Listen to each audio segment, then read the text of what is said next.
White house के national security council के प्रमुख जॉन किर्बी ने कहा है कि राष्ट्रपति जो बाइडेन के बयान को भारत मध्य पूर्व यूरोप इकोनॉमिक कॉरिडोर से जोड़कर देखना सही नहीं है और उनके बयान को गलत संदर्भ में समझा गया।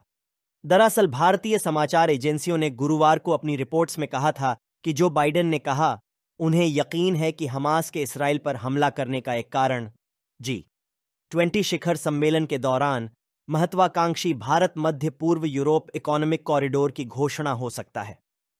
अब इस रिपोर्ट को खारिज करते हुए जॉन किर्बी ने कहा है कि अमेरिकी राष्ट्रपति के बयान के संदर्भ को गलत समझा गया। एक भारतीय पत्रकार के सवाल पर उन्होंने कहा, मुझे लगता है कि राष्ट्रपति ने जो कहा उसे गलत संदर्भ में समझा गया। उनका कहने का मतलब था कि जिस तरह से सऊदी अरब और इस्राएल के बीच में समझौता होने के करीब था और दोनों देशों के बीच रिश्तों को सामान्य करने की जो कोशिश हो रही थी, हमें लगता है कि ये कोशिश टू स्टेट सॉल्यूशन के लिए अहम है, वो शायद हमास के हमले के लिए पीछे एक वजह हो सकती है। बाइडेन ने कहा था, मेरा मानना है कि हमास ने ऐसे समय हमला किया जब इस्राएल की इस क्षेत्र में कनेक्टिविटी बढ़ रही थी। मैं इस बात से आश्वस्त हूं, हालांकि इस बात के मेरे पास सबूत नहीं है, लेकिन हम इस काम को पीछे नहीं छोड़ सकते। बीते कई सालों से अमेरिका, सऊदी अरब और यूएई समेत मध्य पूर्व में अरब मुल्कों के साथ इस्राएल से रिश्ते कायम कराने की कोशिश में है।